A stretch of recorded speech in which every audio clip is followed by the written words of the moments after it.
27 রোজার রাতে সন্তান ফোন দিয়া বলে, বাবা আমি আগামীকাল রওনা দিলে রাত 2টা-3টায় গিয়া ঢাকায় নামবো, আমি সাহারি তোমাদের সঙ্গেই খাবো। মা বসে আছে, মায়ের সন্তানের বাবাও বসে আছে, সন্তান আসবে। রাত্র 2টা-3টা হয়ে গেছে, সাহারির সময় হয়ে গেছে, সন্তানের খবর নাই। শেষ টাইমে মা বাবা সাহারি খেয়ে ফজরের নামাজ পড়ে দরজার মধ্যে অপেক্ষা করতেছে, সন্তানের খবর নাই। 8টা, 9টা, 10টা বেজে গেছে, মায়ের মনটার ভালো লাগে না। স্বামীকে ডেকে বলে, স্বামীরে আমার সন্তান কই, আমার মনটা ভালো লাগে না, একটা ফোন লাগাও। স্বামী ডাক দিয়া বলে, চিন্তা করো না, ঈদের সময় যানজট থাকতে পারে, চলে আসবে। কিছুক্ষণ পর বাবার মনটাও ভালো লাগে না, বাইরে নেমে পায়চারি করতেছে। হঠাৎ করে একটা ফোন চলে আসছে। সন্তানের ফোন দেখে বাবার সে কি আনন্দ। ফোন রিসিভ করে যখনই সালাম দিল, অপর প্রান্ত থেকে সালামের উত্তরে সন্তানের কণ্ঠ পাওয়া যায় না। বাবা ডেকে বললেন, বাবা তুমি কে? এটা তো আমার সন্তানের কণ্ঠ নয়, তবে মোবাইলটা আমার সন্তানের। ওপার থেকে ডাক দেয়া বলে, আপনি কি এই লোকেই মোবাইলওয়ালার বাবা? বলে, হ্যাঁ। আপনি এখনো বাড়িতে কি করেন? আপনার যেই সন্তান ঢাকা থেকে গাড়ি নিয়া 2500-এর দিকে রওনা দিয়েছিল, ওই গাড়িটা 2500 পৌঁছতে পারে নাই। পথিমধ্যে সংঘর্ষে রাস্তার মধ্যেই অনেকগুলো মানুষ মারা গেছে, অনেক যুবকও তার মধ্যে আছে। রাস্তার পাশে সাদা কাপড় দিয়া ঢাকা। দেখেন আপনার সন্তান এই লাশের মধ্যে আছে কিনা। মোবাইলটা আমি রাস্তার পাশে পড়ে পাইলাম। বাবা পাগলের মতো একটা দৌড় দিছে। মা মনে করছে সন্তান বুঝি কাছাকাছি চলে আসছে।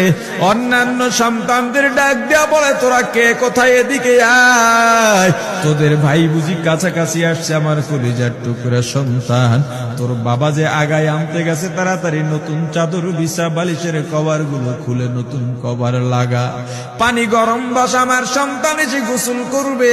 আহারে সবাই ফুলের মেলা, ফুলের তোড়া নিয়ে অপেক্ষা করতেছে। 4টা বছর কলিজার টুকরা বাড়িতে নাই, বিদেশ থেকে আসবে। বাবা স্পটে গিয়া দেখেন অনেকগুলো লাশ সাদা কাপড় দিয়া ঢাকা। একটা একটা মাথার উপর থেকে কাপড় উঠান আর কৌতূহল বাড়তেছে, কাপড় উঠান আর কৌতূহল বাড়ে। হঠাৎ তাকায় দেখে কলিজার টুকরা সন্তান লাশের মিছিলে শামিল হয়ে গেছে। বাবা সন্তানকে ধরে কাঁদেন আর বলেন, বাবা এত আদর আপ্যায়ন তোর জন্য, এত প্রস্তুতি রে বাবা। তোর মা তোর পথে বসে আছে রে বাবা, কি জবাব দিব বল? তুই যেদিন রওনা দিয়ে বিদেশ চলে গেলি, তোর মা সারা রাত ঘুমায় নাই, দরজায় গিয়া তোর পথের দিকে তাকা রইছি। কত রাত আমি মা আমি বাবা দেখলাম, তোর মা গভীর রাতে বিছানায় নাই। খুঁজতে খুঁজতে দেখলাম দরজায় গিয়া তোর মা কাঁদে। কত রাত তোর মা তোর জন্য নামাজ পড়তে পড়তে রাত্রটা নির্ঘুম কাটায় দিছে রে বাবা। কত রাত তোর মা তোর জন্য দোয়া করতে করতে নির্ঘুম রাত্র কাটায় দিছে। এই 4 বছরে 8টা ঈদ, ঈদের সময় আমরা নতুন কাপড় কিনছি, নতুন কাপড় পরছি। তোর মায়ের জন্য আমি নতুন শাড়ি এনে খাটের উপরে রাখলাম। ঈদের নামাজ পড়ে এসে দেখি কাপড়টা খাটের উপরেই আছে। তোর মা প্রথম ঘরেও নাই, মাঝের ঘরেও নাই, পেছনের ঘরেও নাই। খুঁজতে খুঁজতে গিয়া দেখি তোর মা কিচেন রুমে আছে। ওই নাস্তা নাড়াইতেছে, দুধ নাড়তেছে, দুধ উতলাইয়া পুইরা যাইতেছে, খবর নাই। আমি তাকায় দেখলাম তোর মায়ের 2 চক্ষু দিয়া টপ টপ করে পানি পড়তেছে। ডাক দিয়া বললাম, ওরে বিবি ঈদের দিনে তুমি কেন কাঁদো? তোমার জন্য শাড়ি আনলাম, সেটাও কেন পরলা না? তোর মা জবাব দিয়া বলছি, স্বামী গো, আপনারা যখন নামাজের জন্য রওনা দিয়া গেলেন, আমার অমুক সন্তান আপনার সঙ্গে যায় নামাজ দিয়া নতুন পোশাক পরে নামাজে রওনা দিয়েছে, কত সুন্দর লাগছে দেখতে। হঠাৎ করে তাকায় দেখলাম আমার কলিজের একটা মানিক আপনাদের সাথে নাই। আমার মনটার ভালো লাগে নাই। আমি ফোন দিলাম আমার মানিকের কাছে। ফোন রিসিভ করে বলে, মা নাস্তা বানাইছি, খাইছি, এখনো ছুটিতে আছি, আনন্দ করতেছি, ঘোরাফেরা করতেছি, কিন্তু আমি মায়ের মন। আমি বললাম, বাবা তুই আমাকে পেটে ধরিস নাই, আমি তোকে পেটে ধরছি।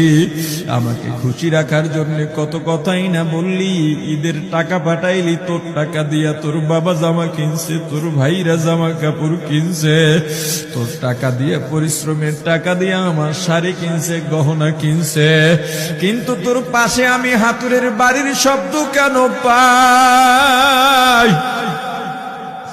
আমার সন্তান বলতে চায় না, পরে বলে, মাগো কাজ করতে আসছি, টাকা নিয়ে কাজ করি, ঈদের দিনেও আমাদের ছুটি দেয় না। ওরে স্বামী বলে, ঈদের দিনেও যেই সন্তান কাজ করে, এই শ্রমের টাকার শাড়ি আমি মা কেমনে পরব রে? ওরে বাবা, আজকে তুই আসবি, খবর শুনে তোর মা এক সপ্তাহ আগের থেকে ঘুমায় না, তোর জন্য কত রঙের পিঠা বানাইছি, তোর জন্য কত আয়োজন, আমি তোর মাকে কি বলবো বাবা বল। বাবা সন্তানের লাশ অ্যাম্বুলেন্সে উঠে বাড়ির দিকে রওনা দিছে। আহারে বাড়ির কাছাকাছি আসছে, এদিকে মা দরজায় গিয়ে অপেক্ষা করতেছে, গাছের আড়াল দিয়া পথের দিকে তাকায় আছেন। দেখেন একটা গাড়ি আসতেছে, মায়ের সে কি আনন্দ, বাড়ির মধ্যে দৌড় দিছে, তোরা কই তাড়াতাড়ি আয়, ফুলের মালাগুলা নিয়ে আয়, গাড়ি এসে পড়ছে। বাড়ির দরজা দিয়া যখন অ্যাম্বুলেন্সের হরেন দিয়া ঢুকতেছে, হুইসেল দিয়া ঢুকতেছে, মা একটা চিৎকার